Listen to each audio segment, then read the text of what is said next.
After 15 years in prison, Marcus Hill walked free, but instead of rebuilding his life, he chose revenge, and before the night was over, 2 people were dead. But what could drive a man to wait more than a decade, only to return with blood on his hands? June 12, 2004, Detroit, Michigan. The night began like any other, yet ended with Marcus Hill's entire life collapsing, for although he was nothing more than a weary warehouse worker driving home through Corktown, the police had already been primed by weeks of anonymous tips, linking his name to an armed robbery crew that had been terrorizing the city. And so when they stopped his car under the pretense of a routine search, it was not chance, nor random policing, but the calculated moment of a plan that had been set in motion long before Marcus ever set foot behind the wheel that night. The officers moved directly to the trunk, as if guided by certainty rather than suspicion. And when the latch clicked open, the light from their flashlights revealed a duffel bag whose contents told a damning story. Bundles of cash bound in rubber bands, 2 pistols wrapped in oilcloth, and a brick of cocaine sealed tight, a collection so precise and incriminating that protest seemed futile. Yet Marcus could not stop himself, his voice breaking as he shouted into the night, "That's not mine! I don't even own a gun! Somebody planted that bag," though his words were swallowed in the silence of men who had already decided his fate. Within minutes, his wrists were cuffed, his rights recited, his future stolen, and as he sat in the back of the cruiser, staring at the blurred city lights, he tried to piece together how such a nightmare could have fallen on him. The trial was quick, brutal, and devastating. Prosecutors presented the case as though they were revealing the truth behind a double life. Marcus Hill, they argued, was no ordinary worker, but a criminal hiding in plain sight, a man who used his warehouse job as cover while joining forces with the armed robbers plaguing Detroit's corner stores. They held up photographs of the cash, the cocaine, the pistols, and spoke of the anonymous tip that had guided officers so precisely to Marcus's car, insisting that such accuracy could only have come from someone close to the crimes. The jurors studied the images projected onto the courtroom walls, neat stacks of money, the glint of polished steel, the tight packaging of drugs. To them it looked convincing, airtight, undeniable. Marcus took the stand, his voice cracking under the weight of desperation, declaring again and again, "I was set up, I didn't do this, someone wanted me gone, and they made sure this would stick." But to 12 strangers, his pleas sounded no different from the hollow protests of countless men before him, and when he tried to look into the eyes of his wife, hoping for comfort, he found only coldness. At the back of the courtroom sat Tasha Hill, his wife of 7 years, the mother of his son, the woman he had believed would stand by him no matter what storm came. Yet she sat rigid, her hands folded, her face carved into stillness, and she did not cry, she did not speak, she did not even glance at him, as though her heart had already moved on from the man in chains before her. 2 rows closer, seated with quiet composure, was Derek Cole, the man Marcus had trusted as his brother, the man who had been best man at his wedding, who had stood at barbecues laughing at his side, who had held Marcus's little boy in his lap as though family, and now Derek's expression was unreadable, his stillness unnerving, his silence deafening. The deliberation was short. The verdict was guilty. The sentence was 15 years. The gavel struck like the slamming of a prison gate, and the courtroom buzzed with whispers of justice served. Yet Marcus felt only the crushing weight of disbelief and betrayal, and as deputies shackled his wrists and ankles, he turned once more toward the gallery. What he saw in that fleeting moment would never leave him. Derek's hand brushing lightly against Tasha's arm, a touch so subtle most would miss it. Yet to Marcus it was unmistakable, a gesture too casual, too intimate, too telling. It was then, as the chains tightened around him, that Marcus understood what the jury could not.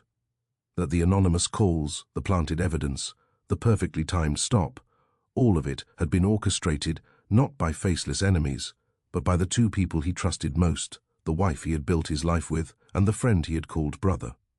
That night, as he was processed into Jackson State Prison, stripped of his name and reduced to a number, Marcus replayed the scene over and over in his mind, the bag in the trunk, the photographs in court, the cold silence of Tasha, the steady presence of Derek, and finally that brief, devastating touch between them. He could not yet prove it. He had no evidence, no witness, no confession, but the seed of certainty had been planted deep inside him. His life had been dismantled by betrayal, designed in whispers and carried out with precision, a conspiracy written in the shadows of his own home. And though he entered prison condemned as a criminal, what truly walked through those gates was not a broken man, but a man reborn in suspicion, a man who would carry the image of that courtroom betrayal like a wound that never healed, a man who knew that when the truth finally surfaced, it would not bring freedom, forgiveness, or peace. Before betrayal took its final shape, Derek Cole had been more than a friend to Marcus Hill. He had been family in every way that mattered, the best man at his wedding, the godfather to his son, the man Marcus trusted to step into his home without knocking, to borrow his tools, to share his meals, to call at any hour. And for years that bond was unshakable, for Marcus believed Derek's loyalty to be as certain as blood itself. There were nights when the three of them sat around the small kitchen table, Tasha laughing at one of Derek's jokes while Marcus leaned back in his chair, content in the company of the only people who seemed to understand the grind of Detroit life, the long shifts at the warehouse, the endless balancing of bills against paychecks, and the quiet dreams of something better that were always just out of reach. It was in those ordinary moments that the first fractures formed, subtle and unseen, as Derek's gaze lingered too long on Tasha's smile, as her laughter stretched a second too far when it was his story she was responding to, and as Marcus, tired and unworried, failed to notice the currents shifting beneath the surface of his own home. The late-night phone calls began under innocent pretense, Derek checking in when Marcus was still at work, asking harmless questions about Tasha's day, about the baby, about whether she needed help around the house, and though she first brushed them off as friendly gestures, she soon found herself listening longer, speaking softer, confessing little frustrations she had once kept to herself.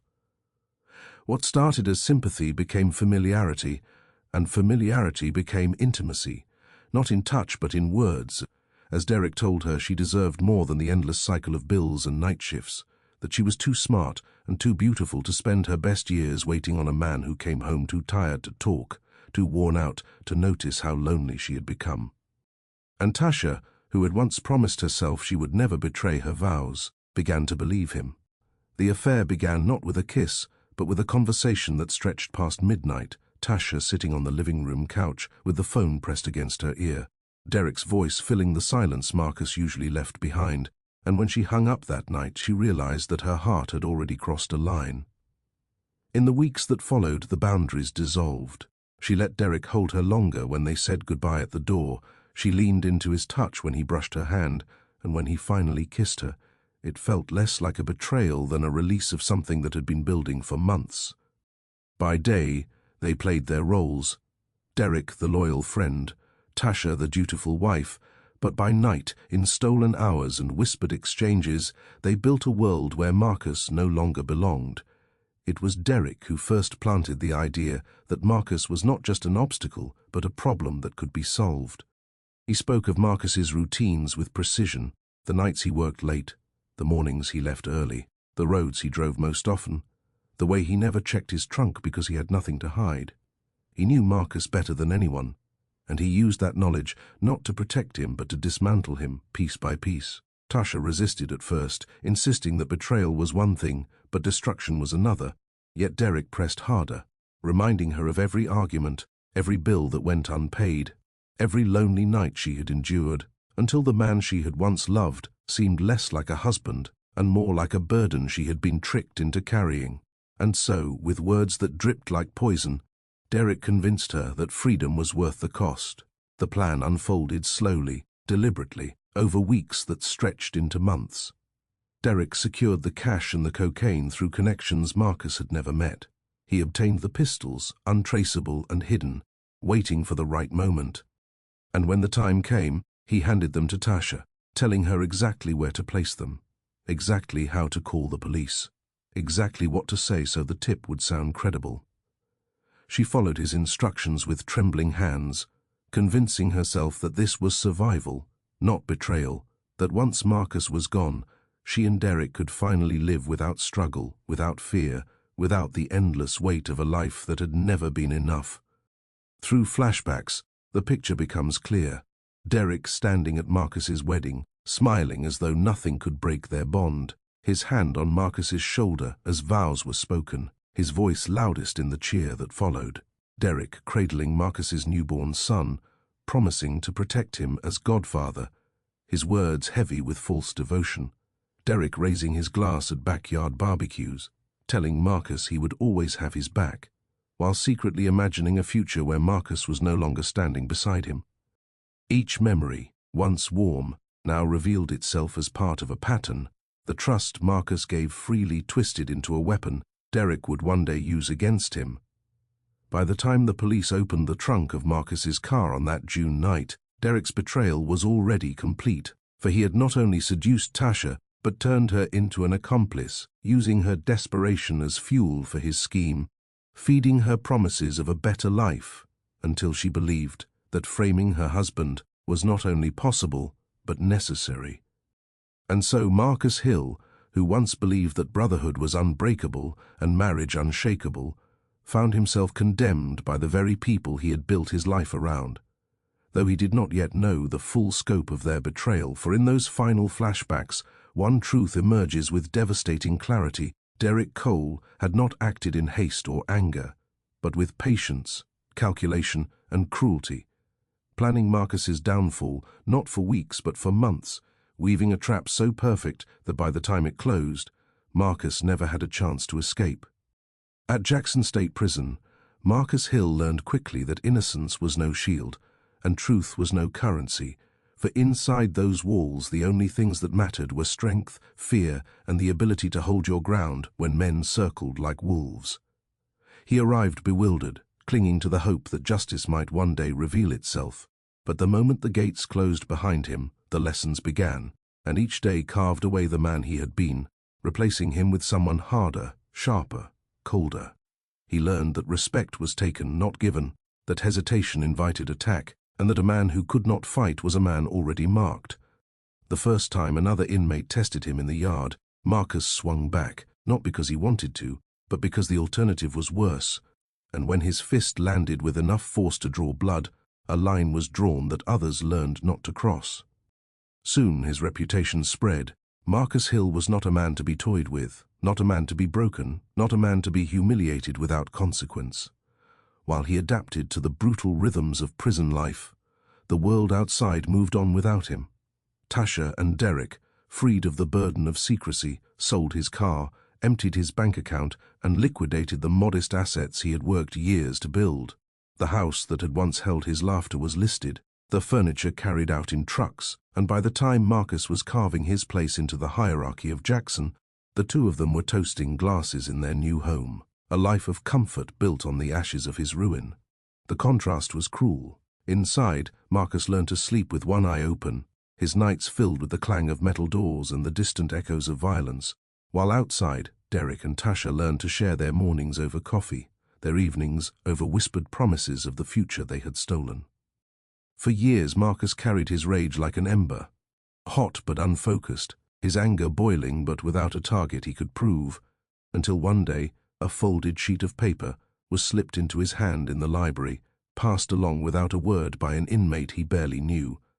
The message was short, written in a hurried scrawl. Your wife moved in with Derek 2 weeks after your trial ended. He read it once, then again, and then again, each word cutting deeper, each repetition transforming his anger from a restless storm into something colder, sharper, more deliberate. Betrayal was no longer suspicion, it was fact. And from that moment forward, Marcus Hill stopped being a man waiting to serve his time, and became a man preparing for the day he would make them pay. 10 years into his sentence, Marcus Hill sat in the dim light of his cell when an inmate slipped a folded piece of paper beneath his hand, a letter smuggled in through channels he did not question, because in prison information moved like contraband, and the man who delivered it said nothing except that it came from someone who knew. Marcus unfolded the page, the handwriting uneven, hurried, but the words carved into him with precision sharper than any blade. The letter claimed its source was a cousin, who had once run drugs with Derek Cole, a man who had heard conversations that Marcus had never been meant to hear.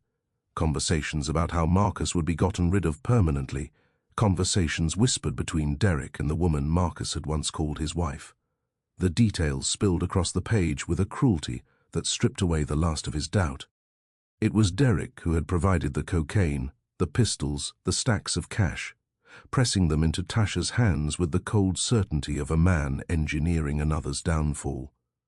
It was Tasha who had placed them in the trunk, Tasha who had dialed the phone with a disguised voice, Tasha who had given police the precise details that sealed her husband's fate. And then came the sentence that froze Marcus where he sat. There were recordings. Recordings of phone calls in which Tasha laughed, mocking him, bragging about how easy it had been to trick her stupid husband. He read the words again and again, his fingers gripping the page so tightly the paper threatened to tear, his breath slowing, his heart beating with a rhythm that no longer carried despair, but something colder, more deliberate.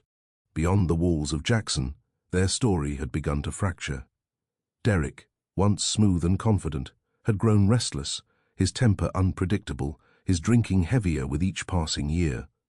The weight of what they had done pressed on him in ways he refused to name, and though he never spoke of Marcus openly, the paranoia slipped through in his demands, in the way he questioned Tasha about who she spoke to, where she went, what she remembered. At first, their life together had seemed like freedom. They spent Marcus's money, sold his house, built a new life on the wreckage they had created.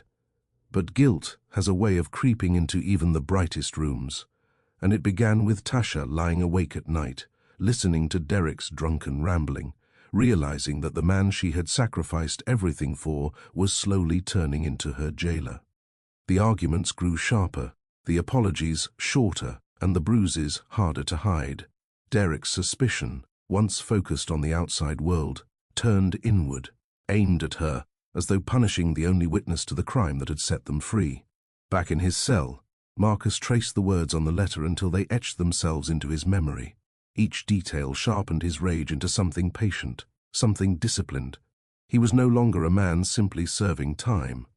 He was a man collecting debt, storing it, waiting for the day it would be paid in full. He folded the letter carefully, slid it beneath his thin mattress, and lay back on the bunk, staring into the dark, replaying the laughter described in those lines, Tasha's laughter, until it echoed in his mind louder than the slamming of steel doors. The letter had confirmed what his gut had screamed for years, but it had also revealed something far more dangerous. The betrayal was not an accident, not a desperate act of survival, but a carefully orchestrated conspiracy, deliberate and merciless.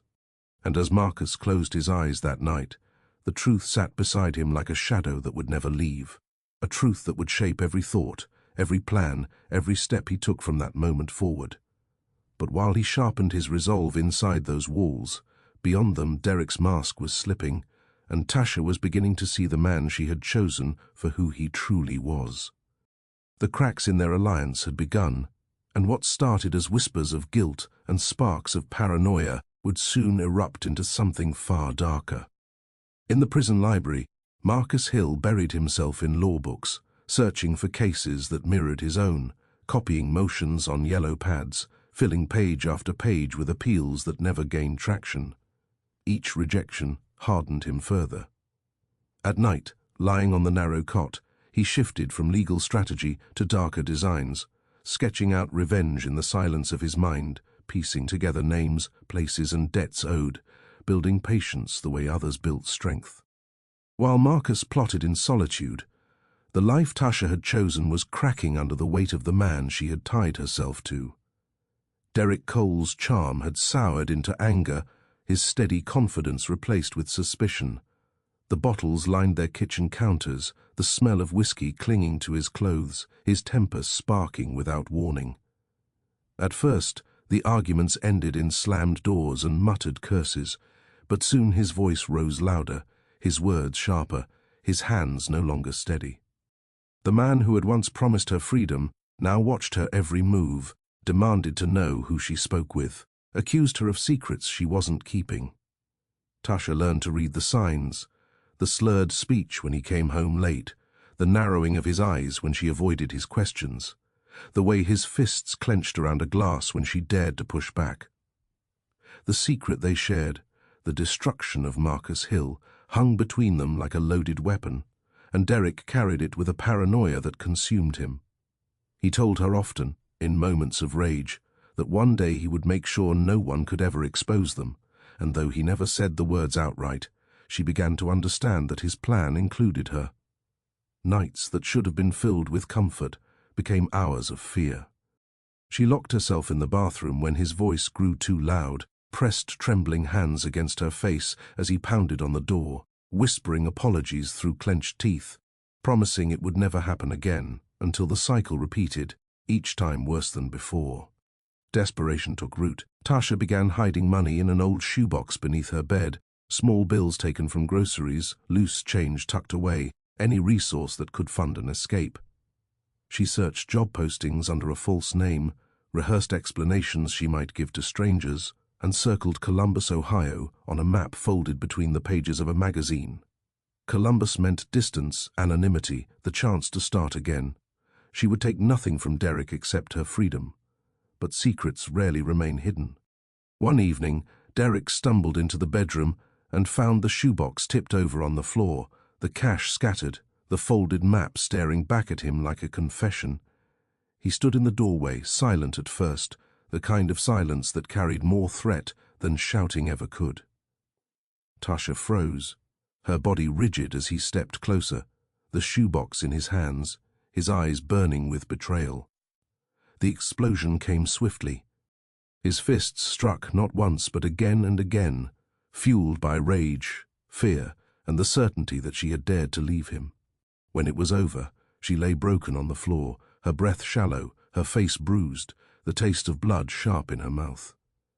Derek towered above her, muttering that she would never walk away, that she was his as long as she lived, that he had taken out Marcus and could just as easily take out her. She was hospitalized the next day, her escape plan shattered, her body a map of bruises, her mind a cage of terror. And as she stared at the ceiling of a white hospital room, she understood for the first time that the man she had chosen over her husband had not freed her at all. She had traded one prison for another. In Columbus, Tasha shed her old name like a skin that no longer fit, signing her forms as Tasha Williams, the name she had carried before Marcus Hill, before Derek Cole, before betrayal had chained itself to her forever. With that name she found work at a small community center, a steady position with long hours that kept her busy and anonymous, and for the first time in years she convinced herself that safety might be possible. Days became weeks, weeks turned to months, and slowly the shadows began to lift. She stopped checking over her shoulder every time she walked to her car. She stopped waking in the middle of the night, expecting Derek's voice to thunder through the door. She told herself the past had been buried in Detroit, and that here, in Ohio, she had a chance to begin again. It was at the center that she met Brian Martinez, a social worker whose quiet patience and unshaken kindness unsettled her at first, because she had forgotten what it felt like to be treated with care. He asked nothing from her beyond honesty, listened without judgment, and carried himself with a steadiness that made her want to believe she was worthy of being loved again. Conversations turned to dinners to late-night walks, and by the second year in Columbus, she was no longer simply Tasha Williams trying to survive. She was a woman in love, standing at an altar, promising her life to a man who knew nothing of the wreckage she had left behind. She told herself that with Brian she had found redemption, that every kind gesture, every act of devotion washed away a little of the stain she carried, that the sins she had committed would dissolve into silence as long as she never spoke of them again. She buried the memories beneath her new marriage, beneath her new name, beneath the fragile hope that the past could not follow her here. But inside Jackson State Prison, Marcus Hill was not forgetting. He was counting.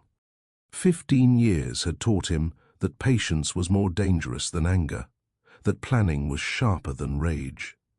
He spent his mornings in the yard moving with the quiet rhythm of a man unnoticed, his afternoons in the library not for appeals but for strategy, and his nights awake in the silence, rehearsing steps that no one else could see.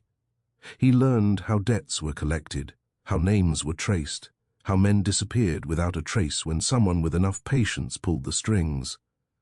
He listened more than he spoke, stored away knowledge like currency, and built a reputation not of violence alone but of calculation, of silence, of cold certainty. As the final year of his sentence approached, Marcus was no longer the bewildered man who had walked through the gates a decade and a half earlier. He had become something else entirely, a man shaped not by the years lost, but by the plans gained, a man who understood that when the gates opened, freedom would not be his reward, it would be his weapon. Tasha slept each night beside Brian, convincing herself that love had rewritten her story, that the woman she once was could remain buried. She whispered vows of devotion in the dark, promises to a man who thought her past was clean. She believed she had escaped, but inside the walls of Jackson, Marcus closed his eyes and saw her face, not with love, not with longing, but with the cold patience of a man who had waited too long and learned too well how to strike when the time was right. And when the gates opened, their two lives, one built on denial, the other on vengeance, would finally collide. In 2019, Marcus Hill walked out of Jackson State Prison after 15 years behind bars, and there was no family waiting, no one to welcome him back, no celebration of freedom, only the steady silence of a man who had carried rage for so long that it had hardened into purpose, and from the moment he stepped beyond the gates, he knew he would not waste a single day rebuilding what had been lost, because his future existed only in the hunt for the two people who had destroyed his life. It did not take long for word to reach him, because the city never truly forgets its own, and whispers carried enough for Marcus to learn that Derek Cole still lived in Detroit, drifting from bar to bar, drinking heavily, fighting when it suited him, and moving through life as though the past had been buried so deep it could never rise again, while Tasha had disappeared years earlier, building a new existence in Columbus under her maiden name, married now and carefully hiding the truth of who she once was. Marcus decided that Tasha would wait, for the woman who betrayed him could not be touched until he had first dealt with the man who had turned brotherhood into treachery, and so his steps carried him back to Detroit's East Side, to a bar that smelled of stale beer and desperation, the kind of place where faces blurred and secrets lingered. Derek was there, slouched over the counter, his shoulders heavy, his glass half full, his eyes glazed from drink, and when Marcus walked in, the years seemed to collapse in an instant, because Derek looked up and froze, staring into the face of the man he had buried in chains, disbelief flashing first, then terror, as though he were looking not at the living but at the dead returned. Marcus said nothing, because there was nothing left to say. He did not accuse, he did not argue, he did not allow Derek even the chance to speak, for words had lost their meaning long ago, and only action remained. So he reached into his coat, drew the gun that had been placed in his hand by the same network of quiet debts and dark favors that had given him Derek's location, and he opened fire. The first shot cut through the noise of the bar, glass shattering as screams erupted, and then another followed, and another, each one striking Derek with the force of 15 years of betrayal, until the man who had once stood beside Marcus at his wedding, who had once held his son like family, crumpled forward against the counter, his body riddled, his drink spilling across the wood and mixing with blood as the room emptied in chaos around him. Marcus did not stay to watch. He did not run either, but walked out calmly into the night, leaving Derek Cole slumped in silence, the air behind him filled with shattered glass, overturned chairs, and the echo of gunfire that would linger long after he was gone, and by the time the police arrived, there was nothing left of Marcus but his absence. Derek was dead, the first piece of unfinished business finally settled, but Marcus's purpose was not yet complete, for while the man who had stolen his wife lay cold in a Detroit bar, the woman who had framed him, who had planted the weapons and drugs, who had laughed on the phone about how easy it had been to ruin her own husband, was still alive, hidden in her quiet suburb, building her new life on the ruins of his, and Marcus Hill, now free, would not rest until he found her. On a cold March morning, exactly 15 years after his conviction, Marcus Hill slipped through the back door of a quiet suburban house in Columbus. moving with steady steps through the hallway and climbing the stairs until he reached the bedroom where Tasha Williams and her husband, Brian Martinez, slept. And when he stopped at the foot of the bed and stared down at the woman who had once called herself his wife, the silence in the room became heavier than the years he had lost.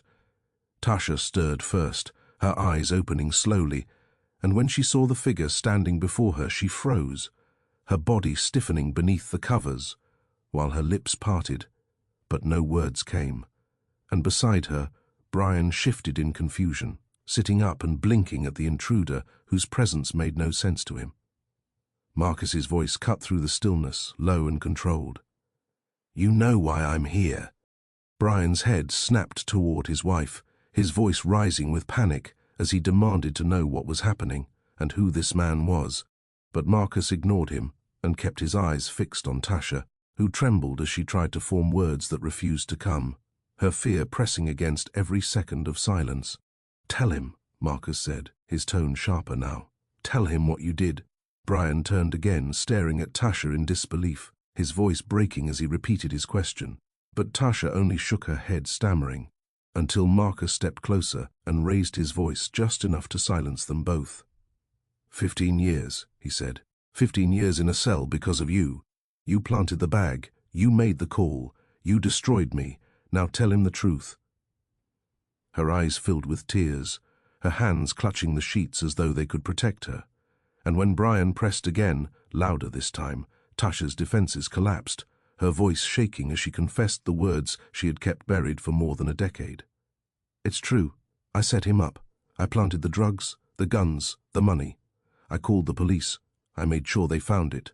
The air left the room in a rush as Brian recoiled, his face pale with disbelief, his voice trembling as he asked how she could have done such a thing, how she could have destroyed a man's life and then married him without ever speaking of it, his hands gripping the sheets, as though the woman beside him was now a stranger. Marcus did not let the silence linger. "Tell him who helped you." Her sobs broke as she forced the name from her lips. "Derek. It was Derek. We planned it together. We thought it was the only way. We thought we could start over." Brian shook his head, his voice filled with anger and grief as he told her she had lied to him, that she had built their marriage on secrets and ruin, and when his words faltered, Tasha turned back to Marcus, desperation spilling from her as she begged for her life, offering money, offering information, offering anything she thought might move him. "Please, Marcus," she cried, her voice raw with fear. "Don't do this. I'll give you whatever you want. I'll help you. Just don't kill me." But Marcus stood at the foot of the bed without answering, his face hard, his body unmoving, his silence more dangerous than any threat he could have spoken. And as Tasha's pleas filled the room, the weight of the moment pressed down on all three of them, because the truth had been dragged into the open, the betrayal laid bare, and the only question left was what Marcus Hill would do next. The silence in the bedroom broke, not with more words but with gunfire, the sound tearing through the walls of the quiet suburban house as Marcus Hill ended the lives of Tasha Williams and Brian Martinez, his hands steady as if the act had been rehearsed in his mind for years. And when the echoes faded and the room lay still, he did not run, he did not hide, but reached for the phone and dialed 911, his voice calm as he told the dispatcher what he had done and where the police could find him. When the officers arrived, they found him waiting on the front steps, the weapon placed neatly at his side, his hands raised in surrender, and once again Marcus Hill was led away in chains. Only this time there was no shouting, no denial, no protest, for he had carried out the revenge he had dreamed of for 15 years and discovered, in the very moment of its completion, that it gave him no peace. The courtroom that had once stripped him of his freedom saw him again, but the man who stood before the judge was not the same as the young husband who had once begged for justice. He did not fight. He did not plead, he did not demand mercy, but accepted the life sentence handed to him without a word, as if punishment had already been written into his bones long before the gavel fell. Marcus felt no satisfaction in victory because there was none to be found. The woman who had betrayed him and the man who had stolen her away were gone, but so too were the years he had lost, the family he might have raised, the future he had once believed in. And as the days inside his cell stretched forward once more, he understood that some wounds do not heal, and that revenge, no matter how precise, cannot resurrect the man he once was. Outside the prison walls, his story spread quickly, igniting headlines across the country, the tale of a husband framed by his wife and his closest friend, a man who returned from prison only to kill them both. And with every article and every broadcast came the same uneasy questions. What is the true cost of betrayal? And can the justice system ever restore a life stolen by lies? The case became a subject of debate, some calling Marcus a monster who chose murder over healing, others calling him a victim who had been driven to an act that was inevitable from the moment the frame-up began. But Marcus himself remained silent, never granting interviews, never filing appeals, never lifting his voice to the public again, as though he had already spoken all that needed to be said in blood. And so Marcus Hill returned to the only place he had known for half his life, a prison cell where the walls did not care if he was guilty or innocent, only that he remained within them. And there he sat, not as a man seeking freedom, but as a man who had carried out the darkest of reckonings and discovered that vengeance had left him empty. 15 years earlier, betrayal had taken everything from him. Now, even after revenge, he had nothing left. But what would you have done, standing in his place? Would you have forgiven, or would you have carried the same rage to its bloody end? This is True Crime Red Flag, where every story is a warning, every betrayal a lesson, and every case a reminder that the people closest to us can sometimes be the most dangerous. If you don't want to miss the next shocking case, hit subscribe right now. Stay with us, because the next red flag might be closer than you think.